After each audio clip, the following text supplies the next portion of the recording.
Our life is a ceremony from start to finish.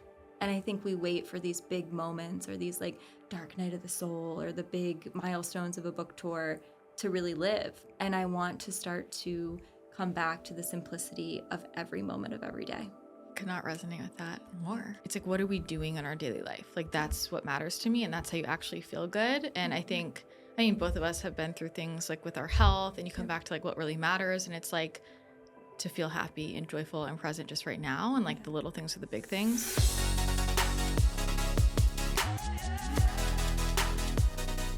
I thought I would pull you a card. Oh God, I would love that. Is it okay? Yeah. Oh, I would have brought more. No, I feel like I'm always the one pulling, so it feels really nice. I love when people pull for me. Okay, what does Kate need to know? Like, why not? Why not? This deck is really nice.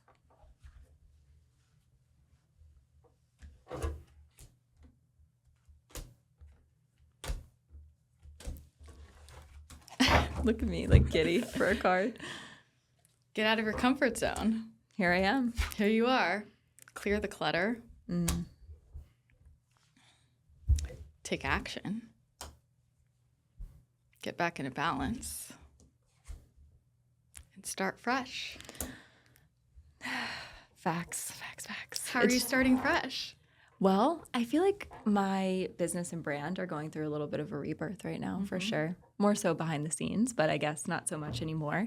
And I feel like clearing the clutter is something I really relate to right now, in the sense that I'm like, what really matters to me right now, and what feels more like an expectation of me and my business versus a true calling. And yeah, I'm sure we'll get into that, but I want to streamline things a little bit to best serve myself and as well as others. So, see. I love that. Let's get into it. Yeah. Because I feel like I'm having the same thing. Are you? I feel like a lot of us are having the same thing. But I've been feeling that from, I watch from afar. I'm like, yeah, what do you see? Well, I guess I just feel like there's more that you want to jump into, but are you letting yourself? Like, that's the thing. That's the thing. I think it's so funny because even when I am on podcast interviews and things like that, it's all about the tarot and it's all about the cards, which I know we'll talk about at some point. Obviously, it's a huge part of what I've done to build my brand, but I wasn't going to talk about it. Perfect. Because I'm not done with them in the sense that I am over it. I've evolved a lot. Yeah. And changed a lot. I mean, I think it's a really valuable conversation to have because, well, you write a book, right? Yeah. And you go on a book tour and you're talking about it nonstop. And I think a lot of people go through that process and they're like, I don't even want to talk about it anymore. And I think sometimes when we do too much of anything, we can kind of burn out. Yeah. Yeah. I also think what I didn't recognize enough was that was the finish line. Like, that was kind of my way of celebrating everything I had committed to in learning the cards and developing this voice around how to teach them. And I was like, whoa, this is really my finale. And I think a lot of people read it as it's the start. Yeah. Yeah. Interesting. But so did you know that going into it or not for yourself? I did. You did? Yeah. Intuitively, I was like, this is going to be my, I can't think of a different term. I think it's a strange word to use, but like my legacy project around tarot. Drop the mic, and move forward. Yeah. And I think for others, they have this expectation that it opens up this whole new world of, opportunities as an author. And in some ways it does, and in other ways it doesn't. Like, I feel like my karmic lesson with tarot is really complete. I mean, to me, it makes sense. And I've had a similar thing with topics that I've written books about. Exactly. Like, once I put the book out, to me, that's like the culmination of, well, there it is. And then we're done. Let's move on to the next. Yep. So I can totally relate to that. That's my wisdom. Here it is. Yeah. I know that people might have expectations, but in terms of the creative process, it actually makes a lot more sense. So did you feel that expectation from like people in your life or your audience or people connected to the project? I think mostly my audience. Yeah. I think those closest to me have seen it and felt it. And I think there was this people pleaser part of me that didn't want to disappoint those who've been cheering me on from the very beginning, like the first few rounds of my course and the first, couple years of my readings. But I think also once I did the book tour, I was like, this is a beautiful way to end on a high note and end on a celebration. And I'll also say, like, the cards are still a part of my readings and my sessions for sure, but they're not like the emphasis of what I'm like here to share with the world. What do you feel like you are here to share with the world? Like, what is that? I'm really drawn to like homes and spaces at this point. I know. That's what I Can you wanted to tell? talk about. Yeah, let's do it. No, I mean, I love when you share about it because I don't know that much about it. And so I'm always learning things from you. Like, that's a space I'm super interested in. Yeah.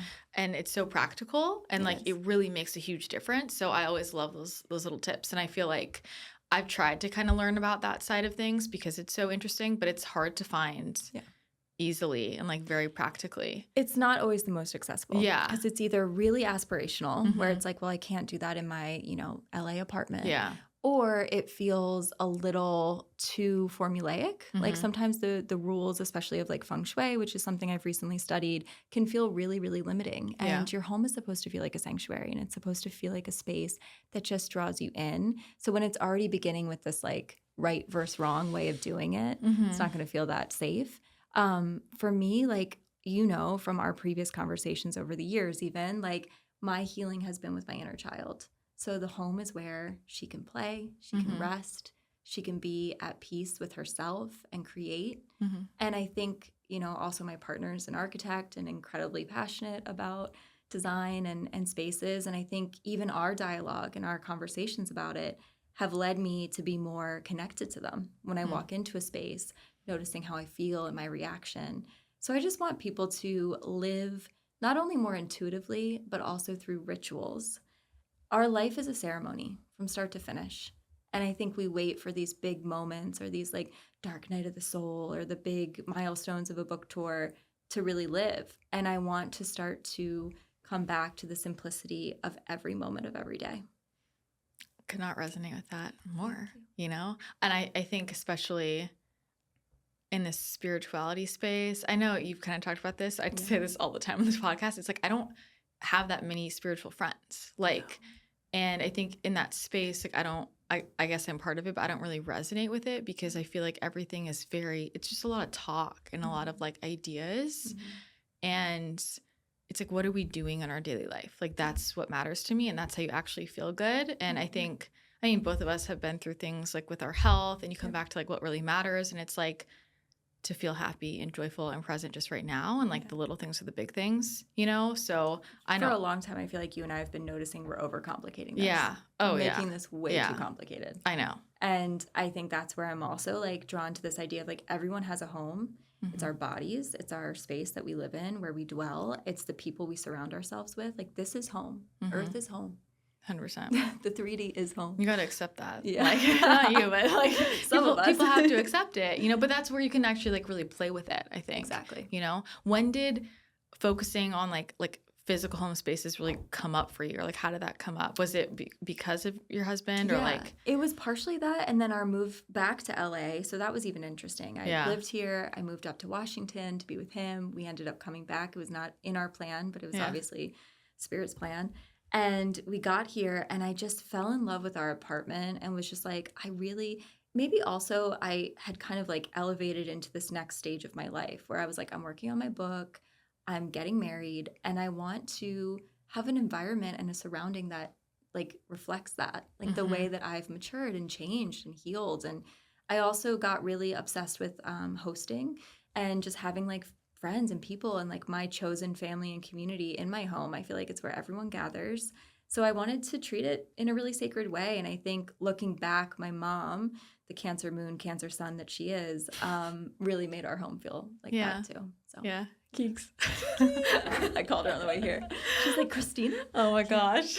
Throwback. That's what she said. She said, whoa, that's a throwback. I was just in Philly last month. Yeah. Whatever month it is. Yeah, I think last month. And I was like, I haven't been here since. That was probably the last time I saw you. That's crazy. That's wild. What year was that? 2018. Oh my God. Something.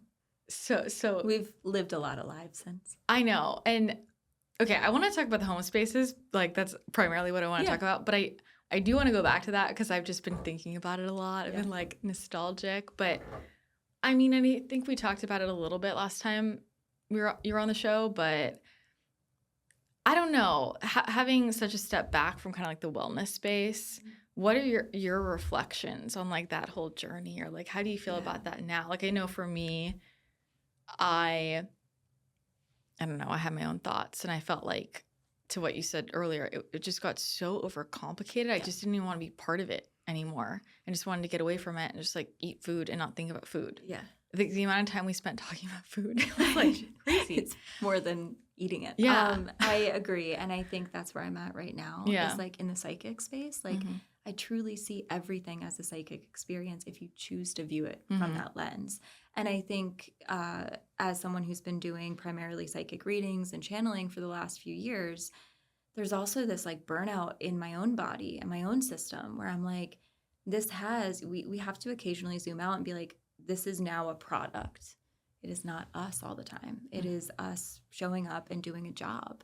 And for better or worse, I'm not, devaluing my work, your work, anyone in the space, but like we always have to tap into that ego and tap into what it's really becoming. And I think that's why, again, like I enjoy the reinvention because I think it keeps me humble too. I think it keeps me grounded in like being of actual service, not just churning my wheels and going through the motions and turning into a machine. So it was never meant to be that way. And I think we've seen it time and time again with wellness, with movement, now with psychic, spiritual work. And you could totally disagree, but that's kind of where I'm at and how I feel about it is like, and that's how I felt with tarot. I was like, how much can I squeeze from this before it feels like I'm just taking, you know? I think for me, I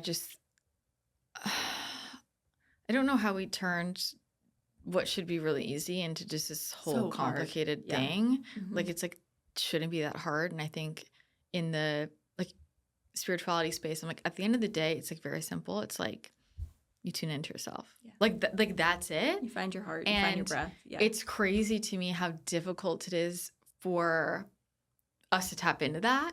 The same way it's crazy to me, like, and I went through this firsthand, like, so I get it. I'm like, holy shit. But how hard it was for me to just like grasp like food, eating, like movement, like not this, it doesn't have to be like this biohacking, turning upside down, like whole ordeal, So I think that's kind of where I'm at with it. And I was talking to a friend about this yesterday, like we're talking about podcast consumption and content consumption. And I'm like, I don't think people's brains just like want any more information we've heard a million times or to overcomplicate anything. Like people just want real, like just stories, like fun entertainment, like interesting conversations, getting to know people, connection, or like education that just feels very practical of, hey, here's something you could apply today and it will help me and make me feel better. It's really that simple. And I feel like there's kind of a huge culture turn for a lot of people. I mean, that's certainly my consumption. I'm like, I don't want to go to school again. Like I've got it. We just need to be human. Yeah. And just like have every day be a little different. Like even this morning I woke up and I was like, oh no, I want to lay in bed. I wanted to journal and like take my time. And I was thinking, this was an actual thought that came into my mind. If you don't eat soon, then when you have your coffee, it hasn't been 90 minutes. I'm like, what? I just want to relax. I know. Like I had the morning. I didn't have clients until 9. I'm up at 6. Like there was no need for me to start to worry about the exact timing of my cup of coffee. But I went there with my thoughts. And then I was like, what's actually going to serve me? Which was 20 more minutes journaling, writing, and just connecting with myself. Yeah. I mean, we're so conditioned that way. I think for me, it's always easier to see things when it's not you, right? Yeah. So it's interesting for me now with what I do because people come, like I'm sure with you, with all of life, anything. And a lot of people will still come to me who are struggling with health issues that are similar to mine because they, know I can relate and like understand in that way. And I'll just remind people like, because you can feel the stress in here's the whole protocol my doctor has me on, here's a diet, and there's these rules and that rules. And I'm like, I'm overwhelmed by this, and I'm like, you gotta, you do you, and you obviously honor your medical provider. At the same time, just like pay attention to how this is making you feel and your stress levels, because that's something to talk to them about. Another good example is when I lead clients through a meditation and they're stressed about, well, did I see it the wrong way or was it supposed to go that way? And I'm like, let's have some fun. Like it's really not that serious. It's playful. And also like imagine how much deeper you could have gone if you just allowed yourself to without questioning it. And maybe that's oversimplifying it, but for spirituality specifically, like this is supposed to be simple. It's supposed to be easy. It's supposed to be supportive. So as soon as it's not, what are we doing? Yeah. That's not really faith then. 100%. I've had this conversation more than once today, really. And even just like the signs. Well, I didn't get a sign. And I'm like, it's not that complicated. Like, the sign could be the fact that you think about it and want it and therefore act on it. Exactly. Go for it. It's like, I'm like, if you think it's not there, it's just so obvious you're not seeing it. I really believe it's just that simple. Yeah. But I feel like there's a resistance to the simplicity. There is. I'm like, is that just because of, I don't know. I think it's because we have big feelings. So when we're having really big emotions and responses to something, we want it to be a big deal. And sometimes it's, again, back to that, like being humbled. Like, it's really not. It's okay, though. But, like, that's the beauty of being human and complex is, like, we're having these huge emotions that maybe don't need to be there, but it doesn't mean we need to see a specific amount of birds fly by or, like, a specific color, XYZ in order to be validated for how we feel. Like, we can just feel that. I know. Just permission. Oh, my gosh. It's a lot. It's a lot. It's a lot. How did you let yourself like just drop into that? I think I just started changing my readings and realizing like if people resonate with what I'm going to show up as and how I'm going to lead them, amazing. And I can feel when I'm like, I'll probably never see them again. Like, and that's okay. I trust that they received something, but I just started to be really unapologetic there of in those experiences where I'm holding the container, being myself. And I'm like, this is so much less exhausting, less burnout, less feelings of like energetic ties and boundaries being kind of violated or whatever. It just like really was in my own kind of setting and also giving people permission to do the same. Do you find that you attract in, like, is there like a certain area of life a lot of people come to you about? You know what's funny? I actually work mostly at this point in my business with people older than me. Which is kind of like not what I expected. A lot of moms, and I'm not quite at that stage of my life yet, but yeah, tons of mothers, but even older. Like I have like people who are in their like late 70s, early 80s. That's so cool. Yeah. So it's like really fun because they're here to just kind of see like, how can I enhance my experience? How can I feel even more deeply, valuable and connected to the people who are already in my life and show up as my best self. So I would say like change is always a big thing that people are going to come asking about. It used to be a lot more of like body image and the things that I can personally relate to, traumas, inner child. But I think now it's kind of just like, how do I feel more fulfilled? There's a lot of that. Like I don't need everything to change, but I want to feel more nourished by what is here. What shifted for you to experience that shift in like clientele? I think I started to actually like love where I am and get present and not be striving for something specifically. I started to kind of be about it a little bit more. And that took some accountability and recognizing like, Kate, you're kind of in this like loop of a certain pattern of healing and you're labeling it as stuck. But you're way more empowered than you realize. And it's like you can tell others that you want to empower them, but you equally need to empower yourself. So I'm sure you can relate. Like I feel like I go back and forth in these chapters of ebb and flow where I get really resistant and challenged. I push through it and then a lot opens up. So when did that happen when you're saying like you just got like present and happy with where you're at? Like what point was that? When I left LA for a break. And when I was in a partnership that was healthy enough for me to focus on myself is my more direct answer too. Because I feel like I'm kind of skating around it. It was when I was in a relationship where my focus wasn't on where I was lacking or where they were lacking. We had the space to actually like be ourselves. How did you guys meet? We met in college. And then how did you reconnect? Or were you connected the whole time? So we met in 2010. At Arizona State University, and we had known each other for all 14 years and stayed friends, and he was pretty interested and I was not ready, and he would just kind of, stay in touch sometimes until finally the timing was right. Wow. What, like, sparked it? I feel like there's always something. I took a road trip down to Arizona with some friends to hang out with my girlfriends, and he happened to be there from Washington the same weekend. This was 2021, and he saw it on my Instagram story and he's like, hey, do you want to grab a drink? Like, I've been trying to hang out with you for 8 years now, on and off. Like if he would come to LA, he would try to hang out and I would blow him off. And I said, okay.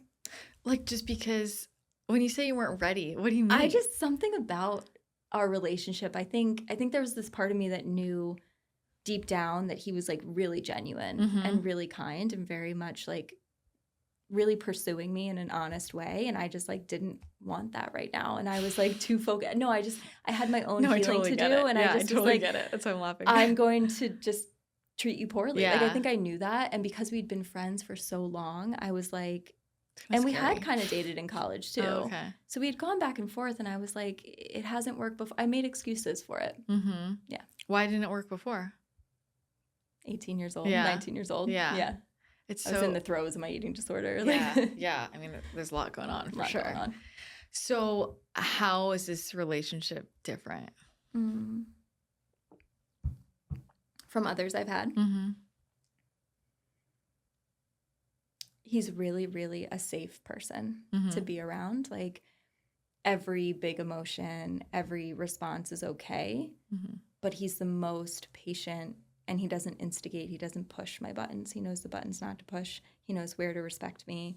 And as someone who's gone through, which should be pretty basic, right? Should be but as someone who's gone through trauma, that boundary maybe feels like a little stronger than other people. I don't have a ton of flexibility or room to not feel safe. That's, it sends off every alarm in my nervous system and my intuition.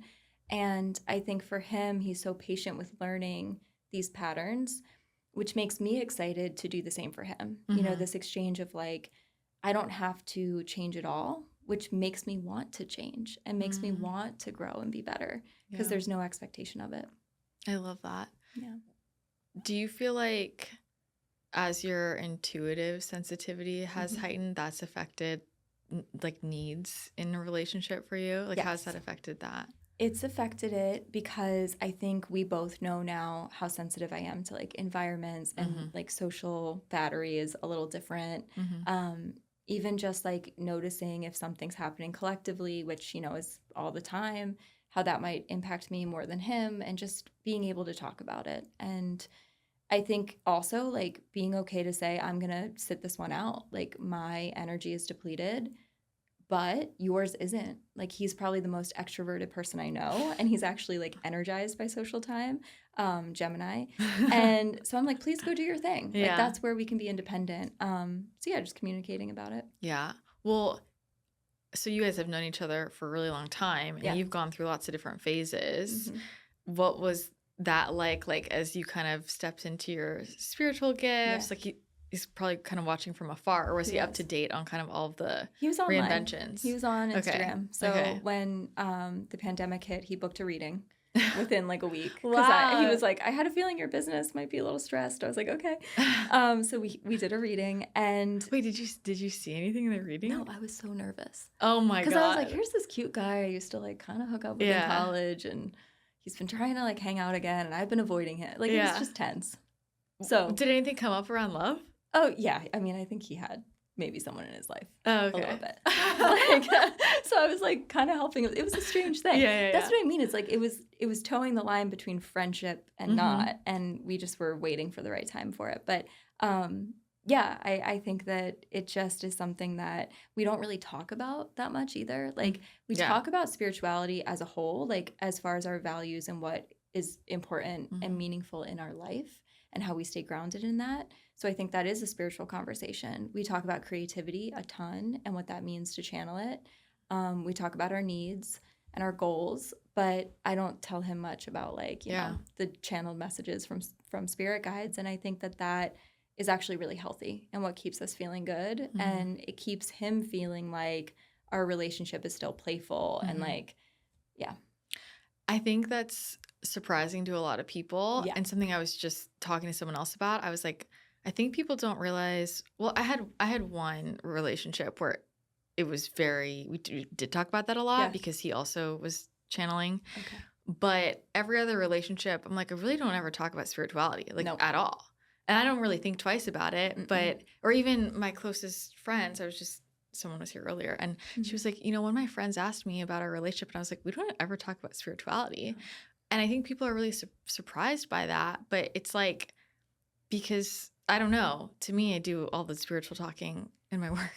Well, me too. I think it's the last thing I want to talk about after like sessions with people. But I also think like spirituality adds like a layer to our experience. Yeah. It's not the experience itself. And I think that's the fine line that we were talking about earlier too. Yeah. Like we're really confusing the meaning of it. It's here to enhance everything and make it feel a little bit more special, a bit more meaningful, but it's not here to like be the thing that we just completely commit to. I love the human thing. I love the human thing. I think there's so much to learn, so much to do. I want to sit down, have some good food, have some good laughter, listen to good music. Yeah. Like that is the human thing. 100%. Yeah. What are the parts of you that you feel like people don't see? What is all the human stuff you like? Oh gosh. A lot of just watching Sex in the City and Pinteresting. We love that. And hanging out. And I love, like I said, I love hosting. I love just like tinkering around my home and like decluttering and putting together little outfits from thrifted, finds. I know, I love thrifting. I love the thrift series. I just like, just being a woman and being myself and enjoying that. Lifing. And moving my body, getting outside, going for a walk, feeling the sun. Like it's just the usual. All the good stuff. All the good stuff. Which I have been focused on the cleaning out recently. Have you? Does it feel good? It feels great. And because I had moved 5 months ago and it was kind of like a disjointed move. It took a couple times. Yeah. I was back and forth between Arizona and San Diego and it was just kind of a whole thing. So with that, there were like just multiple rounds of cleaning things out and letting go of things. And I ended up just selling everything from my old home. And I moved into a furnished spot, which is like interesting. Yeah. I've done that before. And I'm like, where am I? Yeah. I actually loved it. I've never done it before. And it was so nice, which I thought I didn't think I was going to like it. Yeah. I mean, I moved the furniture around, but it was just like interesting to plop into somebody else's like belongings. Totally. But I'm so happy. It's like the perfect spot. It's great. But I just like 2 days ago did another like 6 trash bags, getting rid of donating stuff. It feels amazing. It feels so good. It's releasing old identities, really. Yeah. It's releasing like who you were a couple years ago, which is so different than today. And I think like our stuff, especially anything we wear close to our bodies and our energy field, it really picks that up. It picks up that story. So I've always been a pretty like minimal person. I've also moved so many times. That it kind of had to be. But now I'm pretty obsessive about it. Like the minute I can feel that this is just not serving me, I'm willing to let it go, which is also why I thrift because I'm like, we don't need to be consuming. Yeah. There's plenty of stuff. So when I say to anyone listening, like declutter and edit your life, it's not because I want you to always be replacing it either. Yeah. Can we talk about why we hold on to so many things? Yeah. This is tough for me. I've gotten a lot better at it in the last year. I think because of all the I've had a lot of moves recently, but I don't know what shifted in me. But in the last 6 months, I was like, I don't want any of this stuff. I think a lot of it's a coping mechanism, and the reason is because we either want to validate like that time happened, that was real, I did move through that, and it feels good to validate those types of things. I'm kind of the opposite. I can recognize my need to get rid of it is because I want to erase it. And I want to be like, I want to forget that. So both of those responses to the energy itself and to the things are just our way of coping. Yeah. Yeah. So then you give yourself grace and you're like, okay. I think for me, it was like this feeling of I'm not alone. Like the more, just like if I had things around me. I remember being in your apartment in LA and you had a lot of stuff. Oh, I have a lot of stuff. And like I can say, I mean, I learned that from my mother. But the makeup and stuff. It was a lot of like, there's the conditioning, right? Yeah. Don't get rid of that. We might need it. You don't want to rebuy it later. It was like a lot of that kind of scarcity energy. Totally. So she holds on to everything, but we always give her a bad time about it. But so I learned that, but I found, and people will say things like, oh, you don't use all that stuff. I used all my stuff, but I didn't need to use all my stuff. Yeah. Like that was the point. If it was there, I was going to use it. That's the difference. But if I got rid of it, I also wouldn't need it. Does that make sense? Yes, so totally. That's why in my head, when people would say, just get rid of it if you don't use it, I would say, well, I use it. And I do use it. But that doesn't mean I need to use it. Yeah. So that was like a big shift for me mentally because I just needed like a process to declutter. And for me, it has been more of like vision board. If it doesn't match vision board, it goes. Can go. Oh God, I live by my vision board. I really do. That my is Pinterest clarified. is like, I look at it every single morning. Yes. And it is what I want to embody. And I think decluttering has made me more spiritual, honestly. There's room for my thoughts, for my feelings to come through, for my responses to what I'm channeling to come through, because I don't have so much like happening around me. Yeah. My place feels simple. I like it.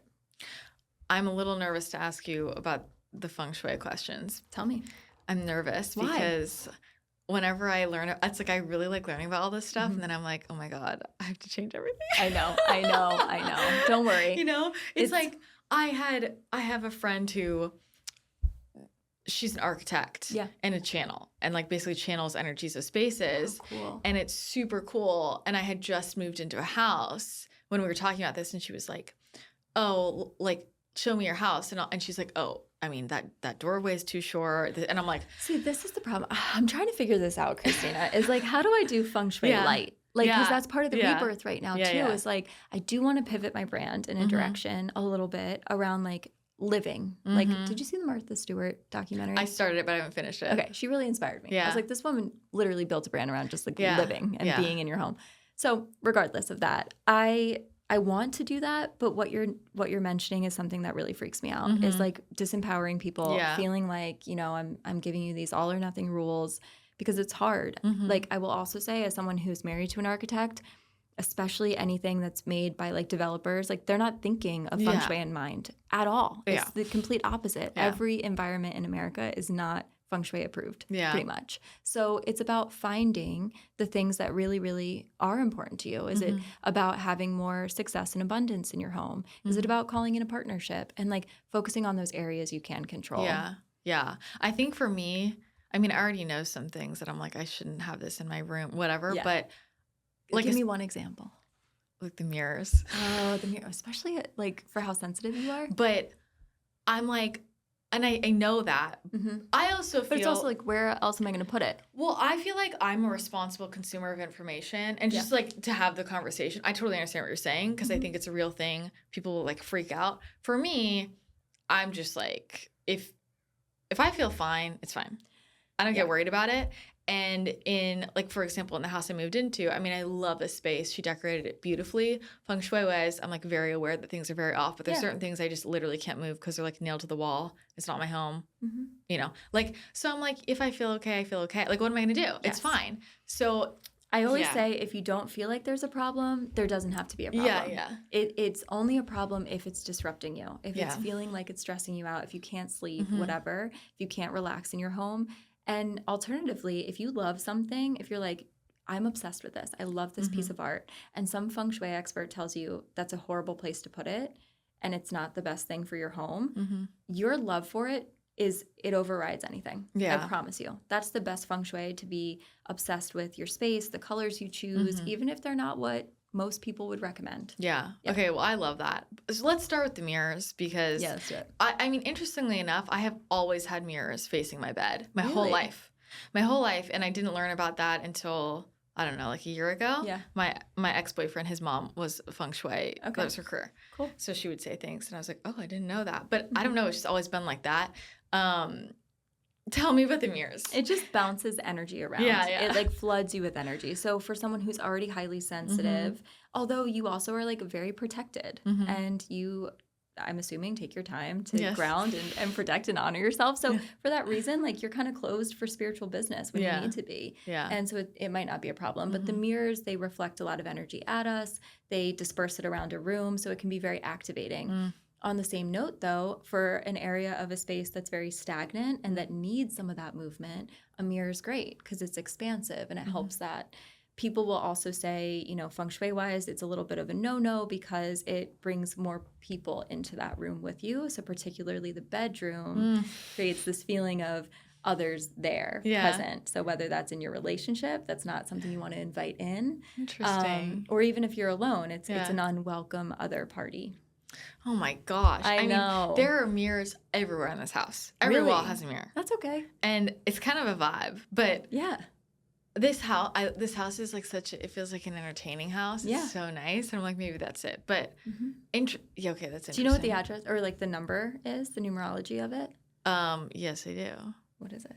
It's a 4. Beautiful. That's actually not a like entertaining space usually. It's a 4. It's a grounding home.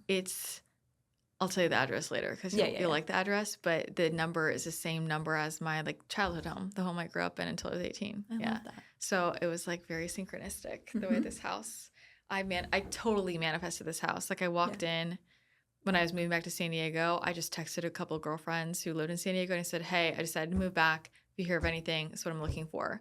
My friend immediately texted me back and she was like, oh, my friend Airbnb's her house and wants to lease it out. She's not putting it up anywhere because she's just like really particular. You should go see it. And it wasn't in the area I wanted like at all. So I was like, oh, I don't know. I went to go see it anyway. And I was like, oh my God, I've seen this in my meditations for 3 years. It was crazy. And then it had like the same address. And so, yeah, I manifested That's it. the thing. Like I it was know. obviously more meant for you than the mirrors even matter, you know? It has it feels just like a sanctuary, like a divine mother, like womb space. I feel like I went there just like heal and focus on myself and soften, and it has done that for me. And so I know that energy. So I'm thinking, piecing this together. This makes me happy to hear because it's like, I also think everything has its timeline with us, like each home. So for example, like we moved into our home as I was writing my book. And I like hunkered down, I got cozy, I had the fireplace on every night and I was writing and I was loving it. And I was super inspired. And now, you know, we're past the book tour, we're well past that whole timeline and I'm over it. Like I'm itching for the next spot and I've outgrown it. And yeah, I think you'll know exactly when it's like no longer serving you, but it really is right now. Yeah. Thank you. That's great. You. Okay. So mirrors. Yeah. When you say that, if an area has stagnant energy, you could put it there to help. Like, how would someone know there's stagnant energy? So I would say my favorite practice is to like walk around your space and notice the places you're avoiding going. Like walk around and be like, I never go in that room because I just throw all the like clutter in there. Or I never go in that corner because it's not well lit. It doesn't feel inviting to me. Also notice as you walk around your furniture, like is there a flow or am I stepping over things? Am I squeezing past different things? There should be a nice flow with everything in the home and the space. So you should be able to realistically go through your front door and just move about with ease. So that tells us very quickly, do we have too much furniture in our home? Do we have too much stuff? Or not enough where we have this big wide open space and we kind of freeze because we're like, how am I supposed to engage with this? Yeah. You know? Okay. Our body kind of tells us. No, that makes sense. So if someone's like brand new to this, I mean, I think mirrors is probably a big question people ask. I mean, I think about it a lot because I like mirrors. I just love the look of mirrors. I've always been like that since I was a kid. Thing. It's well, like a psychic like, thing. They're like portals. I mean, you're probably just like being drawn to other dimensions or something. Like I was like 2 years old sitting in front of the mirror just like doing mirror work. Yeah, like, 100%. Like talking to your the guys. thing. Yeah. I love the mirrors. But if someone's like brand new to this, what are big things to start to pay attention to like help them feel better in their spaces? Where do you start with people? I would actually start with your entryway. I would start with that, and it doesn't need to be something that you make a huge project. Just be so mindful of not letting things gather there. Have a place for your keys. Have a place for your shoes. Especially if you walk in and there is like a long hallway or something, like decorate it with a area rug or like a runner. The reason being, this is the mouth of your home. This is where all of the chi comes in, all of the energy enters. So welcome it, host it, make it feel special so that also each time you walk in, you're reminded like this is mine. This is a place that I take ownership of, I'm proud of, and I treat with respect. Because how the energy feels when the energy enters is how it's going to want to stay and continue to gather. Or if it doesn't feel welcome, it's going to want to head out the opposite direction. Oh, okay. So make it welcoming. Yeah. Doormats, yeah. But not a doormat that says like, welcome everyone. Because you're also inviting in like energy and spirits that way. See, this is important. This is important. That is a no-no for psychics. Oh my gosh. Mine is just plain, I think. I used to have a pineapple. Plain is great. Were pineapples okay? Yeah, I used to have a pineapple. Abundance. Yeah, no one has nothing. I would also say like some of the best feng shui is utilizing everything. Open the doors, open the windows, let light in, let fresh air in, and then take it a step further. Go into your kitchen, use every burner, use your oven, like use your resources. Yeah, that's good. Sometimes if you I have only use one burner. No, you have to do all of them because it's for abundance. What does it mean about me if I only use the bottom right? Well, Me too. Like that's where I go. Yeah. And I'm like, oh no, I consciously have to use the other Yeah. ones because it's showing again this energy of I don't feel lacking, I feel abundant. Okay. I'm using everything that's Yeah. here naturally. I'm using my resources. Okay. What about with the windows? I've heard people say like, well, you don't want the energy to flow out or like what's the deal? Energy that feels welcome there is not going to want to escape out your window. Yeah. When you open your window, if all your life force is going out the window, Mhm. we have a bigger problem because that means, you know what I mean? Like that means that like Literally all your life force flows out. if it's just like gotta go. Yeah. So no, don't worry about that. If anything, it's just trapped energy that's gonna go, and okay. anything that you ask to leave. But like your love and appreciation for yourself, no, not flying out the window. Okay, so opening windows, using all the burners. I got to think about this harder because I'm like, there's got to be lots of things I'm not There's using. so many things. Why don't we go room by room? Yeah. Okay. Take me there. Do you want to do bedroom first? Yeah. Okay. Let's do that. Because you mentioned yours has a lot of mirrors. I mean, yeah. So we talked about the mirrors. I would say balance in a bedroom is key. This is a space you don't want to have live plants because there's too much like active living energy. This is a place for rest. It should feel very balanced, very serene. So one of the ways to bring that balance is to have, for example, 2 nightstands on either side or have balanced pillows. You don't want that one accent pillow creating a 3rd or 5th pillow. You want like 6 or 4 or 2. Oh my gosh. I need more than 2, but yeah. Because you're creating this feeling of like, it's a space to settle in and calm down and feel truly balanced. Okay, I feel like this is gonna build, but is it blowing your mind or stressing you out? No, I love it. Okay. No, it doesn't stress me out.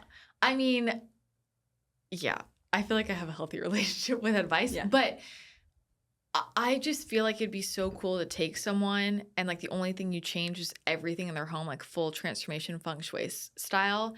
And then you see in their life what actually changes. happens. Yeah. Because I feel like sometimes it could be hard to track. You know, like I could add another accent pillow. Yep. Actually, I think I'm balanced, but like let's say I didn't. Yeah. And I'm like, would I notice? Would I notice? Or would it, of course it would help balance it, but would that be just like a subtle energetic thing? You know what I mean? Well, then we get into the whole element of intention, which is like by taking the time to even out the pillows, you're sending out this little message to spirit, to the universe and saying, I care about this. Yeah. I care enough to make this distinct choice. It must be something I really want in my life. So in comparison, like our bedroom, when we moved in, it's okay, but like it is not where I focused the decor. And it's interesting because we were in a good, solid partnership. Yeah. So it wasn't what I was like really trying to manifest from that home. That makes sense. You know? Okay, so what else in the bedroom? Pillows, nightstands, calm, serene. Don't be afraid to use like darker colors, like you know, like the darker tones and like the navies and the richer olive greens and stuff, because that's all yin energy. That's going to feel a little bit more like safe and more like a cocoon, essentially. In addition to that, I would say focus on the clutter under your bed. That is not a space to have stuff. And chill on all the books in our bedroom as well. I love to read before bed too, so you can have 1 or 2 on your nightstand, but I've seen people have like full out bookshelves and it's just way too many voices, too many opinions, too many perspectives. Wow, you got a full bookshelf and a mirror, and you're just gonna be up chatty. All night. You're gonna have vivid dreams. And meanwhile, I'm not dreaming at all. I don't have either one. Oh my gosh. What about to improve love life? There's got to be something. So that's where your love corner comes in. Within your bedroom, you could do some rose quartz. Honestly, I think there's power in just stating, using your voice and sharing with your home. While I live here, I want to energetically, physically, mentally, emotionally prepare for my partnership. Yeah. Can you help me in that? Can you be a space for me to heal in order to receive that? Our home wants to help us. It wants to co-create with us. So seeing it as a part of your spirit team even is a really fun way to play with it and be like, I can get what I want if I ask for what I need. Yeah. Yeah. Do you feel like there's any other big thing in the room that could be contributing to people having sleep issues? Yeah, I think like bringing your work into your room is like, we know that's a no-no. We know that the screens, but if you ask any feng shui expert, they're going to say the same thing. Yeah. All of that's going to Like be the really TVs, tough. Mm-hmm. the Oh, screens. TVs are not the best. Yeah, you're like, you probably forgot that people do that. I kind of did. But I also like, I understand it because it's hard to unwind and self-soothe that way. So just recognizing like, if you're going to feel less, safe or supported falling asleep, what can be your routine and ritual outside of the bedroom to get you to that place of feeling like calm down? Yeah. Okay, interesting. Yeah, I'm actually thinking now that you're talking, I have a friend who's just been really struggling with sleep, and I'm like, I want to ask her if she changed her. I haven't gone too deep into it with her because I wanted to look into it like psychically. It just was a light conversation, but I'm like, I wonder if she changes her decor a lot. I'm like, maybe she like puts some mirrors up or something. Interesting. She might have. Yeah. So, I mean, it's got to be a big contributor. People really struggle with sleep. They do. People do not get good sleep. Well, so much of that is like avoidance too, I think, in the waking state. And then we get there and then we're like, wait, hold on. Absolutely. I mean, I think there's a lot of factors, but I think that can be a contributor for sure. Yeah. Like, I agree. Okay. Any other big things in the bedroom? No, those are my main ones. Okay. Yeah. Let's talk about bathrooms. Oh, gosh. So they are a low vibrational part of our home. Because it's where, I know, and this is the thing that's hard about feng shui, because I'm like, everything sounds negative, but it's not. It's where we cleanse, it's where we release, our bodies. I think we can rebrand this. I think we can get feng shui better PR so it's not negative. No, truly, we need to. And that's why I'm like, do I even want to say feng shui? The bathroom is a space for me. I've found myself enjoying it more when I do mirror work, when I listen to affirmations in that room. Because everything about it, the drains from the sink, the drain from the tub, it's releasing energy out of your home. You're flushing it down the toilet. So it's like when you're in there, keep it high vibe. Okay, you're going to think this, I don't know what you're going to think about this, but bathrooms are my favorite rooms. I don't mind them. I sit in the shower for 45 minutes a day. I meditate. I only meditate in bathrooms. Yeah. I'm like, really? Yes. It's where I get my best. It's where I do all my channeling. In the bathroom. I sit on the ground. Well, mine is the bathroom, not the bathroom, the bathtub is where I get every idea I've ever had. And the reason is because we have the metal element from the faucets and the drains combining with the water element. And it just it's this beautiful kind of combustion of energy. Wow. Yeah, I mean, that makes sense. I'm like just straight on the ground. I'm just like. You love it. Yeah, I love it.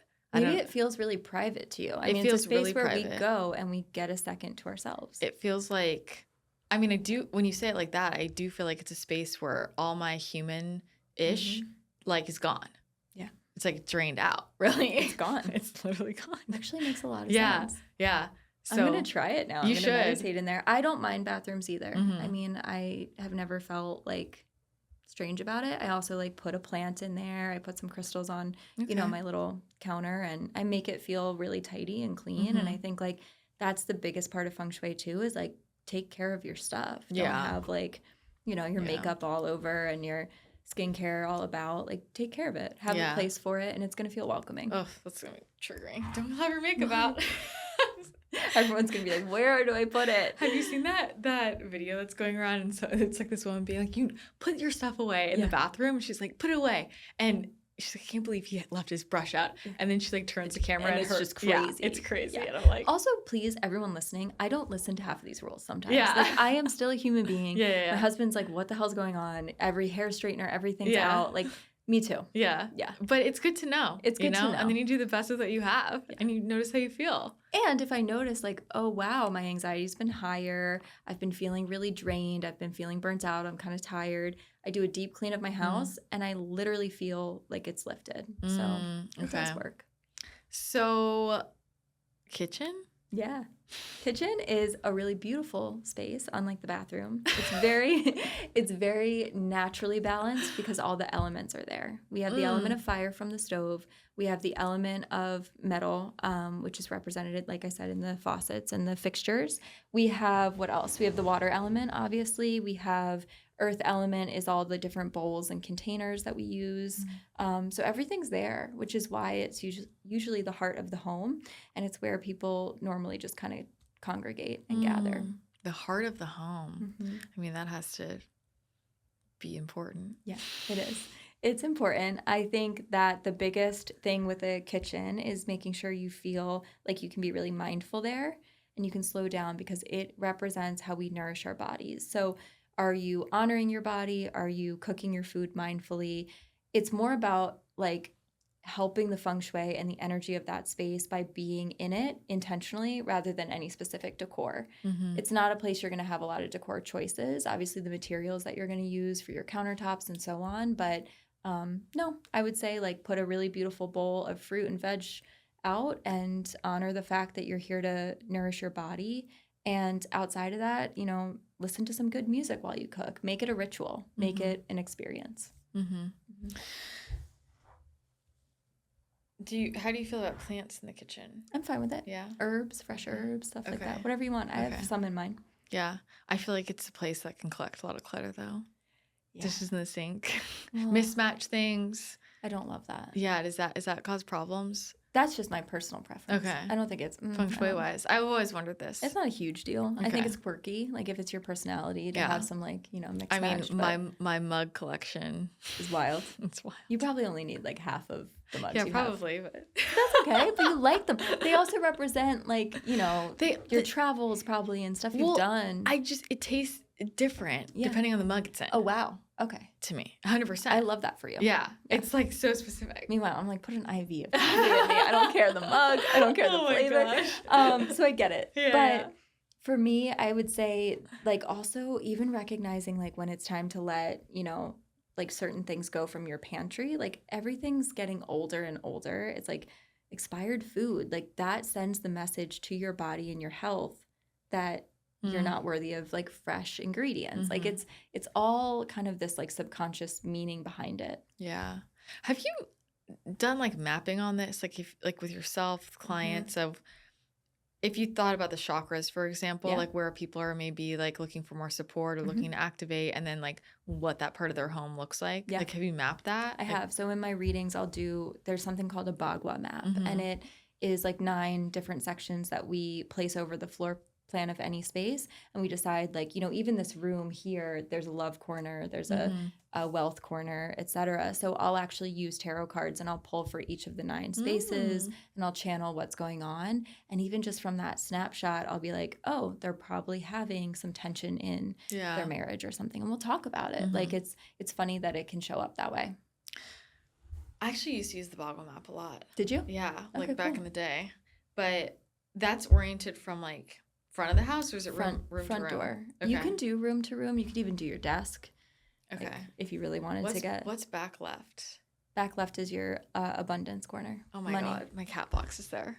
Oh gosh, Christina. Well, you can move that. That's the beauty of it. You can change it. No. Well, what corner would be best? Just not that one, pretty much. Well, which one would be better? I would say probably like bottom left. What is that? Whatever it is in your home. But that's what does it like represent? It's spirituality and self-connection, which you have plenty of. So like I don't want that to go down the drain. No, that's true. I mean, well, here's the thing. Some things are just kind of low vibe, right? Like alcohol. Is there really a great place to put it? I don't know. It's a lower vibrational item. So I have the cat box inside of a nice piece of furniture, so it's hidden. You're respecting it. On top of it, there's this nice disco ball and a plant. I have a lot of disco balls around. Just more for mirrors. The vibes. No, but that's more reflection. That's wild. I love it. Oh my! I gotta send you a video. I was gonna say next time I'm in San Diego, I want to come see. Yeah, just come check it out. And then there's a window right there, and I always leave the window open. Yeah. Okay. And that's kind of the vibe. It's fine if it's in a box, and if it's not like if you told me, tell me a better place to put it. I would have to look at your Bagua map. So I also don't want to put it in the relationship corner. Definitely not. No. So we need that alive and thriving. Can you put it, and you don't want to put it in your bathroom because that's your space. There's no room. It's also where you're meditating. So we don't want you sitting there smelling cat litter. Just physically, there's not room for it. That was what was hard for me with this house. It's so great, but there wasn't anywhere to put the cat box. Because there's not like a laundry room. It's like an older home. And I used to always just put it in the laundry room. Guess it's time for her to use the bathroom. Oh my gosh. I mean, I could. My friend's mom trained their It's cats. impressive. Yeah, it's pretty cool. So, okay, I'll think about it. Okay. What else? I gotta think about that.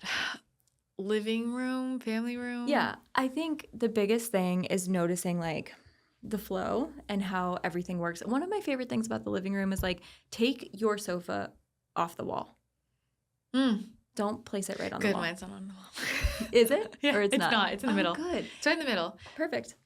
And it's like section. It's actually cool. It's like 2 sections and there's like a little space and then like a little thing. It's just like a giant couch that's not all one. It's like different components broken apart so you can walk through the sections. Very cool. That's very good. So why don't we want it on the wall? Again, we want the ability to like access that area and like to bring the furniture together is actually going to make the space feel more intentional. So to have like a chair and your sofa pulled out from the wall, it starts to become this little like conversation pit or space where we can like all gather and actually hang out rather than feel like we're all like away from each other in the space and we're like hiding against the wall. Like think about your body mimicking your furniture. Are you leaning in or are you like hiding against the wall and staying, you know, kind of reserved, so to speak? I love that. What about like TV orientation? Doesn't really matter. Just know it's going to become a focal point. So make it or opposite. Like for us, we created a focal point as our like fireplace area and then our TVs elsewhere. Like it's facing the other direction. So like it's not the first thing that's being like emphasized in our space. Okay. What are things that like that you have shifted or moved or added like in your space? More color. Okay. A lot more color. I think like many of us, I fell for the all beige, all white, all very basic and plain because to me that felt sophisticated. I thought that meant, you know, it looked clean and peaceful, but it was actually the opposite when everything's, you know, very, very monochromatic. It's related to the yang, you know, specifically. So anything that's monochrome, it's going to feel more sterile, more cold, and it's actually going to make us want to be more productive and do more. So your space having some color and variety and shifts in contrast and tone is actually going to make you feel more balanced energetically. Okay. What colors did you add? A lot more red and a lot more like orange and pinks. Yeah, a lot more warm tones, which is also interesting because I don't really wear a ton of it. Yeah. Like I wear all black and white. Yeah. So color in my home, like I have a gigantic like red rug and I love pops of color. I love that for you. And I want more too. Yeah. But I just haven't gotten there yet. Okay. What about like anything furniture wise? Let me think. I'm just like thinking of what we've recently purchased. I mean, I started to stop doing everything from like West Elm and like the same basic stores.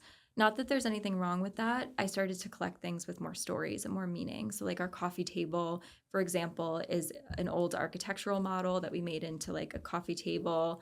Our dining room table is from like a family friend and it's very old. It's like a family friend's grandfather. And it just feels nice to have a couple of things that have a little more story behind them. I love that.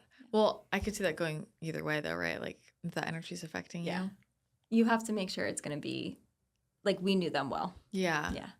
Is there anything else that like that you've shifted in your home where you felt a really palpable difference? One of the differences I felt was in my entry actually. So what I did, I was studying Feng Shui around the same time we moved in. And there's like this built-in wall of bookshelves. So I was like, I have to fill them. But it's also like kind of strange because it's where we have the most clutter and the most stuff. So I was like a little hesitant because it's our entry and I knew it was really important. But one of the things I was reading was our entries welcoming the type of inspiration and energy where you want to focus. So I made sure that our whole bookshelf was related to where we wanted to go in our careers. So for Cam, that was more, you know, photography and design. For me, it was actually homes and spaces. And I changed that and I saw that. Like I didn't put all my tarot decks there. I didn't put the woo-woo stuff. Yeah. Well, what did you put? Like design books, art books. Yeah, I put books related to that. Oh, I love that. Yeah. And then how did you feel? Like, was it immediate? I felt like I walked in every day and was like, this is what you're trying to work towards. Like, this is the point. Yeah. This is like where we're heading next. And it was this reminder rather than putting it in some hidden, you know, shelf elsewhere. Like it was like smack dab in my face every day. Yeah. So subconsciously, I was starting to get more comfortable with the concept of you're not just tarot. We don't have to always show every tarot book. Your interests are spanning other things now. Yeah. No, I love that. Yeah. I'm curious if there's anything like when you walk into spaces that is commonly there that feels off to you. You know what I'm saying? Like if you go into a lot of houses or public spaces, or is there anything that you notice a lot of people do? The first thing I notice is lighting. I think we use too many overhead lights, and we're we're in a well, this makes sense. Yeah, we're in a yeah, work yeah. setting, Yeah, you know, right. like definitely a huge advocate for them in like the surgery room. You know, like Yeah. there's a place we need them for sure. Love that. But our homes is not one of them. And Yeah. I think we need warmer lighting and more dynamic lighting too. Like I like up lights from the, you know, behind my plants and things. I'll send you a link. Up lights. I need to add that. Yeah, see how like we have That's these such a lines? vibe. It's Yeah. such a vibe. And you set the tone. Like when you walk into someone's space and you're being hosted, you can tell if you feel welcome. Yeah. Is there a place to put my shoes? Is there a place to like, you know, settle in? Yeah. And do I feel like I'm under like a microscope with the lighting? Do I feel like I'm under some sort of flashlight? I can relate to that. I'm like, yeah, I don't feel good. It makes me shut down. Yeah. Like I feel interrogated by the space. 100%.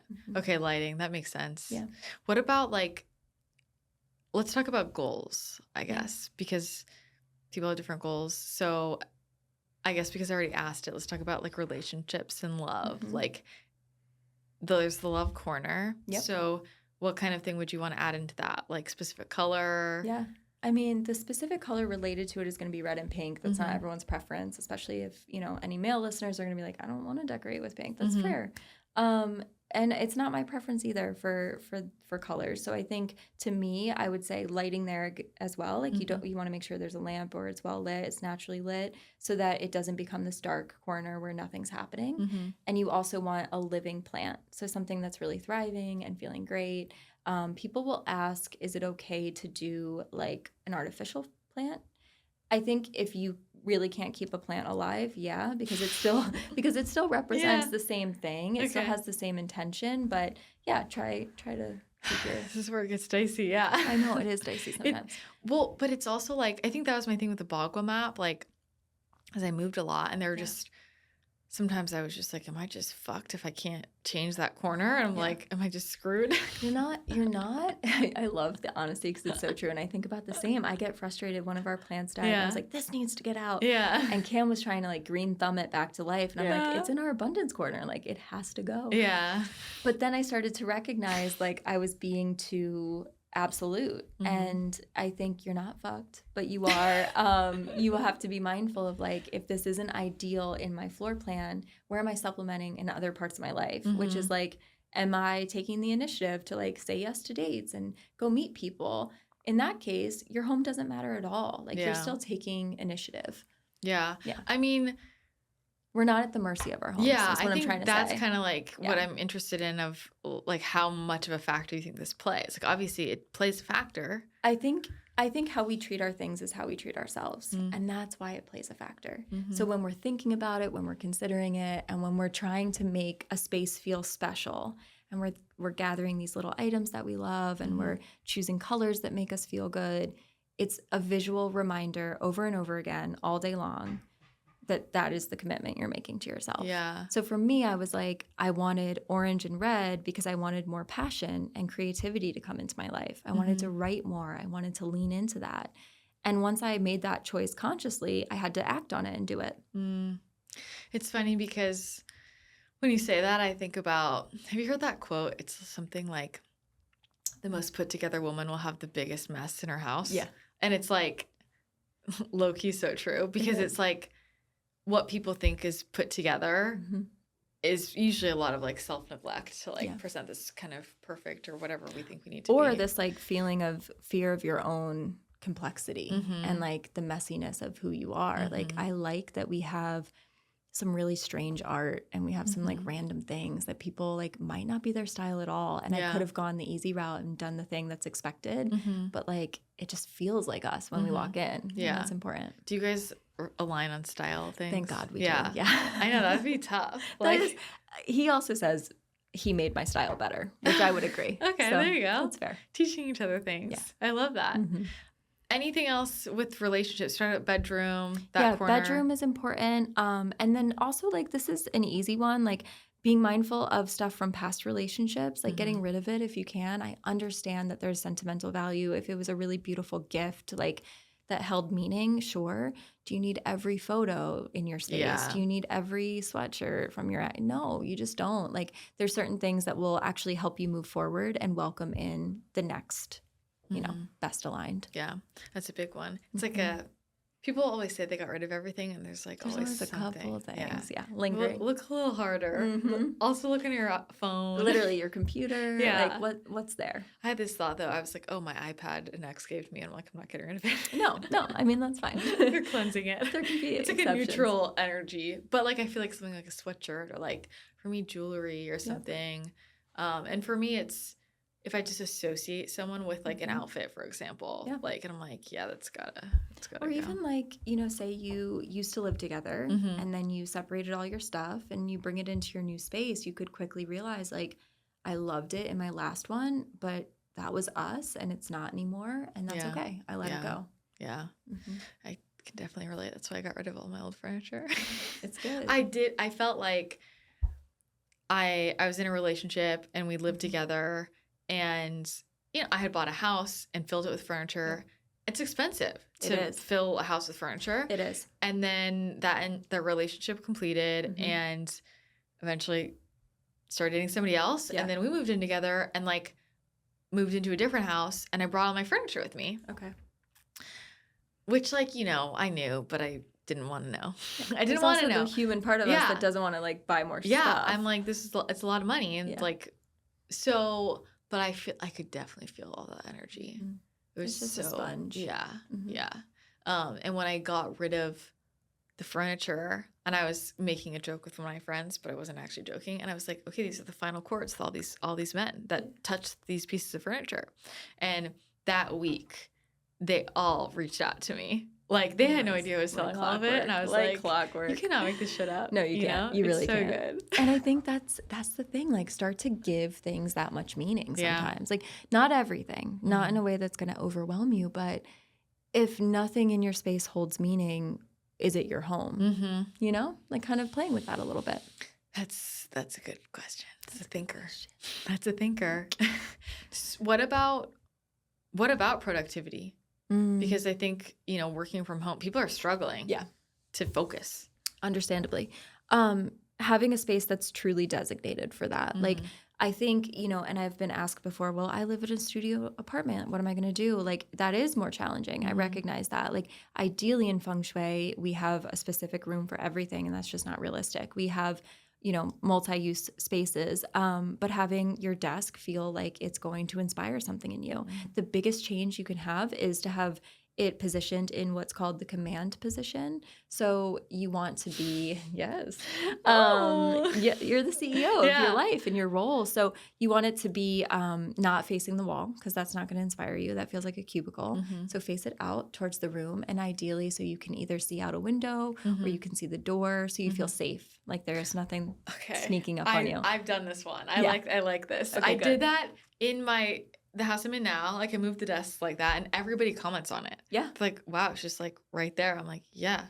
Because I'm proud of what I do. It's and it's in the center, and there's a big window over in the corner, and I'm like, yeah. That's fantastic. Yeah, I love it for me. Okay, That's good. That's I did a one thing perfect right. one. So that is great. Having, the fire element's very inspiring to people creatively. So light a candle.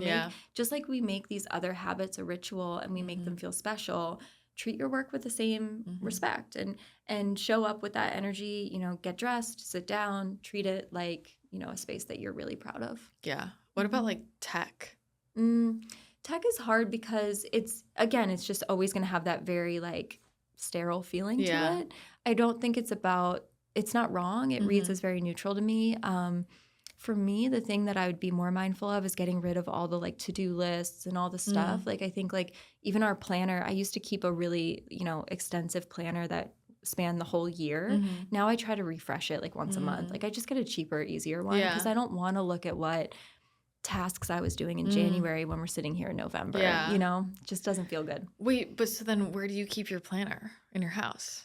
Oh, on my desk. Oh, okay. Yeah, you just mean don't keep all the old tasks yes, in depending, unless you're whatever you're doing, taxes or something. You don't need every collection of every note and every thought you've ever had. Okay. Yeah. I mean, yeah, that's probably true. I had to do that for my client notebooks too. I got rid of 40 of them. Yeah. I recently I didn't get rid of everything, but I got rid of a bunch of them. That's important. It was hard though. It felt so sad to me. Yeah, it was hard for me. That was the hardest thing. It was a ceremony that I did to like thank them, and 'cause I didn't want to feel like I was throwing them away. I felt like it was just so much wisdom. I was like, well, that too. I was like, there's so much to learn. I know. I should recall Yeah, this. yeah. What about like old journals for people? A lot of people keep old journals. I personally don't. That's personal decision. Yeah. You know, I'm also the extreme. Like you know, my husband's like, please don't throw that out. Yeah. Like, can we chill on it? So I'm not the best no, but I test like for to that. hear about the extremes. Yeah. It's good perspective. I do. I'm like, go. Yeah. Yeah, get it out. I love Even that. my texts. Like, I've been deleting texts a lot more. Oh my God. Okay, that one stresses me out. Really? What if you need an old text? I usually don't. You sound like my friend. We were just like, talking about this. Non-attachment. And joking. She was like, no, I delete texts immediately. And my friend was like, well, what happens if you like need to refer back to something? And I was the example because I had literally just texted her an address. Yeah. Where to go. And she like replies to me 2 hours later. She's like, can you send me the address? I go, I just sent it to you. And she was like, yeah, but I delete text immediately. I'm your friend, yeah. I do that. Oh my God. I delete them. I maybe not immediately, but like probably a couple times a week. Yeah. I'll be like, yep, we wrapped that up. That conversation's over. Oh my gosh. Yeah. Do you ever like wish you could go back and read things? Not really. Oh my God. What does that say about me? It's okay though. Like, cause it's what you value. You enjoy that. Like, I would say photos I have a harder time with than text. So we all have a thing. I have a couple people I don't. Like my husband and my parents, I don't delete their texts because that just is like my people. Closest family. But yeah, friends, I'll just ask you for your opinion again. I love that. I don't need every voice note of us talking about the same shit we always talk about. I mean, I definitely don't need that. No. But oh my God. Okay. Yeah. You're talking more logistics. Yeah. If I have that, I'll keep it until I know I don't need it. Like if someone sent me, you know, instructions or whatever.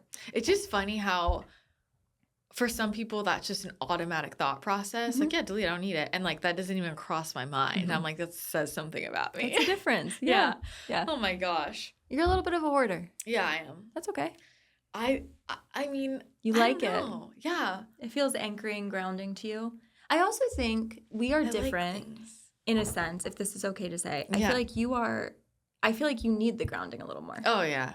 And I'm like always like in the like earth element. Like if anything, I could probably use a little. And that's why I like having more space. Yeah. Because it helps me feel that like higher consciousness a little bit more. That makes sense. Like it feels a little more magical to me. Yeah. I love like a cave feeling. Yeah. I mean, that's like human design, but when I moved into this house, I feel so much better because it's such a smaller space. Yeah. And I just feel like cradled. And my place before, I had too much room. I talk about this a lot with my husband. We're not meant to live in these gigantic homes. Yeah. Like our bodies actually feel better, like energetically, physically, when we feel like nurtured and safe that way. Yeah. I think there's a balance too. Like when I was in my like studio, I was like suffocating. Yeah. I had no room to grow. But like too much space, I'm like not okay. Like middle. Yeah. Like most things, if we can find something in the middle. We are different in that way. I think we are. What about money? Yeah.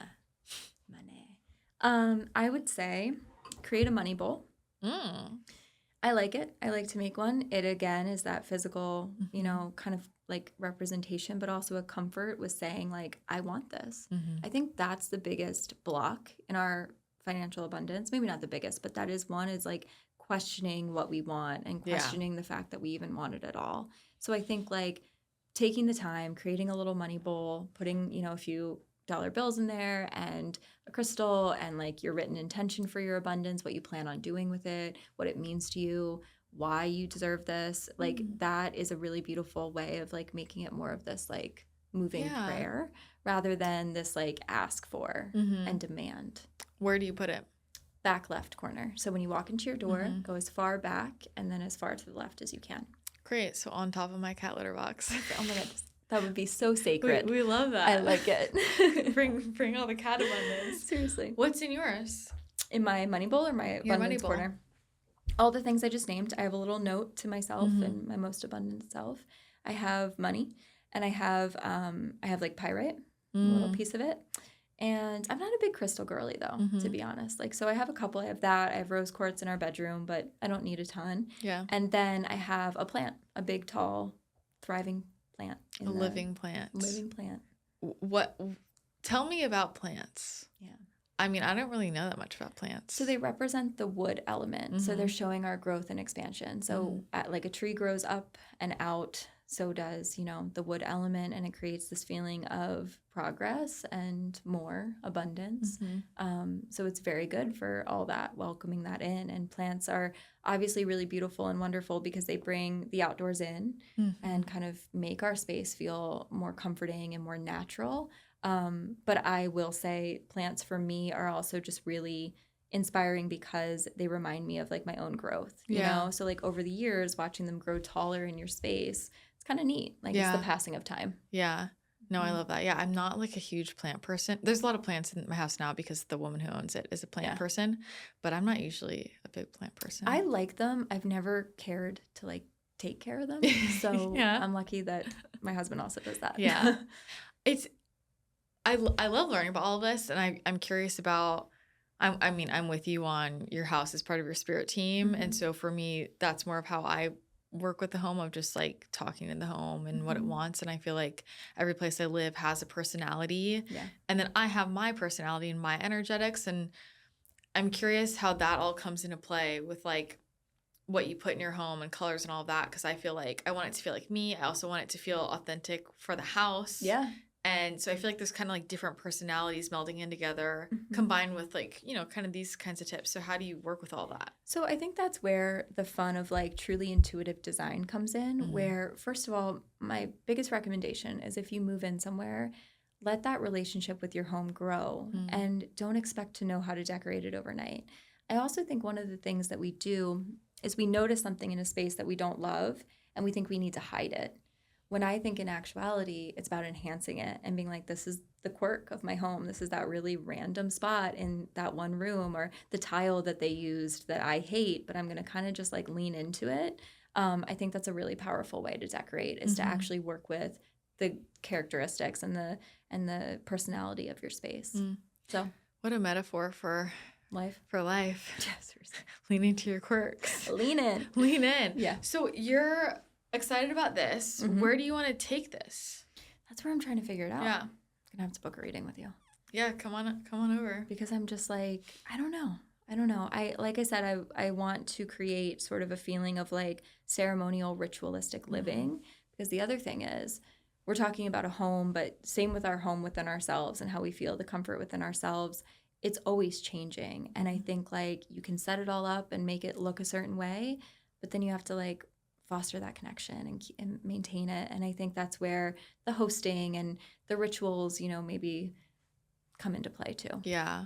I mean, it's an interesting like space in terms of, learning about just very surface level things, like even just like the numerology of my home and like larger energetics of the home made me think about everything differently. And even why like I got ejected from certain apartments I was in. I'm like, okay, there was stuff I was not aware of before, and now it all makes sense.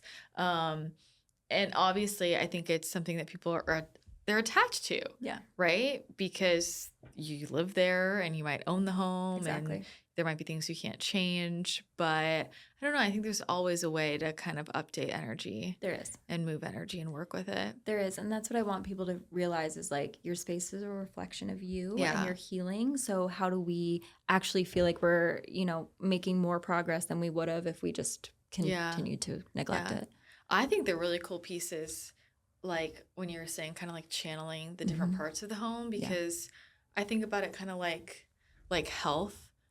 There might be general recommendations to balance your hormones, right? That it's like, hey, here's a general recommendation. And that's kind of how I think of some of these things you're sharing about Feng Shui principles. But your individual home might need something completely different. No, like the same way like an individual body, like you might need something completely different. Yeah. Depending on what's just going to help you feel calmer in your body. And so that's where I think that's super cool. It's just like channeling the specific home, because I feel like there might be some homes, I don't know if you've come across that, like that actually want something different than you might otherwise just generally advise. Because it's like the history that's been built there, like who lived there previous. There's so many factors beyond just like the rules of Feng Shui, which is where I'm trying to figure it out, is like, what are these different layers to me, and like, how do I want to emphasize them? And for some people, it is getting rid of the old history. It's not even about the colors on the wall. Yeah. It's really about something deeper. even like the home and the energy of like who you were when you bought it or committed to it. And then like maybe you've shed that identity, but you're not ready to let go of the actual place. And yeah, to your point, I think there's a lot of different like complexities that we can have fun with. And the readings are one thing, but I kind of want to teach more people how to do it themselves too. Yeah, for sure. Deciding how to do that. Yeah, and just building that relationship with it. And I mean, the more we talk, it's like we think of like romantic partnerships as our greatest mirror, but like your home is too. It's like the same thing. And even what you're saying, it's like, why did I attract you? Why was I attracted to you? Like, what's this contract? I think there's so many cool layers to that. There is. And I'll write more about it and I'll share more about it. And I plan on doing that. But I'm also just like trying to teach myself, like, you're in the journey right now. Yeah. Like you're enjoying doing it yourself and learning how this looks and finding my voice with it a little bit. But this was really fun because this is what I wanted to talk about. Oh, same. I mean, we talked about Tarot last time. But I mean, I love watching your journey and your evolution. I'll just say, like, from an outside perspective, like, you just following what you're into works. Truly. So it just always works. Yeah. I just kind of, because the other option is to keep forcing. And it's like, I've done that before. And it's exhausting. Yeah. No more. Well, I love seeing you so happy and peaceful and just love. I know. I want to catch up with you so much right now. I know. We will. Yeah. But I really appreciate you sharing all this. So much like tangible stuff for people. Good. And I'm going to go make some adjustments. Yeah. So thank you. Just send me a video when you need to. Yes, I will. And let people know like how they can connect with you. Yeah. So you can find me on Instagram, Kate Van Horn, or my website, katevanhorn.com. My book is The Inner Tarot if you are interested in tarot. But all my home offerings are on my site, my retreats, my sessions. Perfect. All right. Kate Van Horn, thank you for coming on the show. Thanks for having me.